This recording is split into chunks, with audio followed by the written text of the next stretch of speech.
Mais la charte de la transition n'a pas tenu compte des propositions, de la plupart des propositions des partis politiques.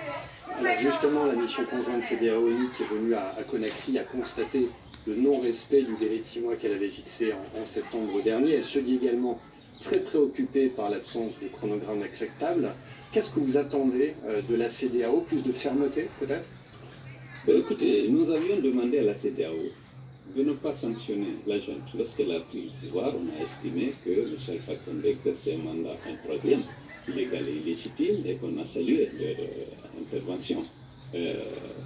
Maintenant, nous souhaitons que la CEDEAO accompagne le processus pour qu'on puisse revenir à l'ordre constitutionnel dans un délai raisonnable. Vous souhaitez un médiateur de la CEDEAO? Oui, absolument, parce que la crise de confiance est tellement profonde en Guinée que parfois, pour qu'on puisse s'entendre, aplanir nos divergences, on a besoin d'une personne neutre, acceptée par toutes les parties.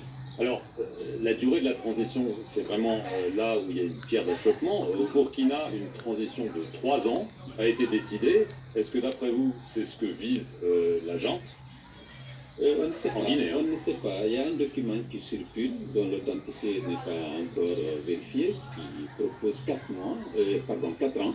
Je ne sais pas si c'est un projet de la junte, mais en tout cas, ça nous paraît trop, nous, au niveau des... Qu'est-ce qui est acceptable pour vous? Pour nous, on avait proposé 15 mois, alors que la CEDEAO en avait proposé 6, mais lorsqu'on a essayé d'établir un chronogramme sur la base des actions à mener, en affectant un délai à chaque action, compte tenu de notre expérience, on pensait que 15 mois était largement suffisant pour organiser des élections et mettre en place les institutions légitimes.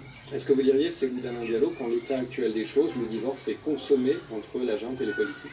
Mais pour le moment, on a lancé un appel à la junte pour qu'on puisse s'asseoir, pour qu'on mette en place un cadre permanent de dialogue qui réunirait le CNRD, le gouvernement, le CNT, les partis politiques, la société civile, avec la participation des partenaires techniques et financiers, dont la présence pourrait aider à planer cette république pour que on puisse très rapidement aller au retour à l'ordre constitutionnel.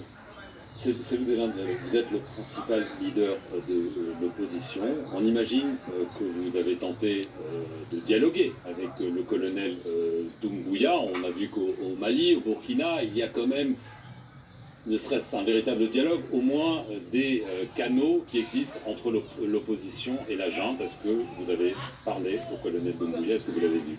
Personnellement, je n'ai pas pu le rencontrer, pas faute d'avoir essayé, mais je n'ai pas eu de suite favorable. Il a refusé de vous voir? Enfin, je peux considérer ça comme tel, puisque je n'ai pas eu de suite favorable. Je souhaitais vous rencontrer pour donner mon avis par rapport à ce qui se passe. Et comment je voulais être un partenaire du CNRD dans cette transition. Pas moi seul, mais je pense qu'il y a un certain nombre d'acteurs politiques qui sont représentatifs dans une certaine mesure de la population, compte tenu des scores qu'ils ont réalisés, compte tenu des sièges qu'ils ont obtenus à l'Assemblée ou dans les élections communales. On peut, sur cette base-là, inviter certains et discuter avec eux pour qu'ils puissent donner leur avis par rapport à au contenu de cette transition. Pour vous, ça illustre sa volonté d'exclure les partis politiques? Non, voilà, déjà, je considère que si on prend les pays dans lesquels se déroule actuellement des transitions, au Mali, le gouvernement est membre de la transition, les partis politiques sont membres du gouvernement de transition, le Premier ministre même est issu de la classe politique. Au Tchad également, Sopadake est issu de l'opposition, même si par le passé, il a servi le président Déby. On appelle même au Tchad la rébellion à déposer les armes et à venir autour de la table de dialogue. Je ne comprends pas pourquoi en Guinée, on refuse de mettre en place un cadre permanent de dialogue pour discuter de l'avenir de cette transition. Si le dialogue est impossible, Sékou Damon Diallo, l'opposition dit se réserver le droit d'utiliser tous les moyens légaux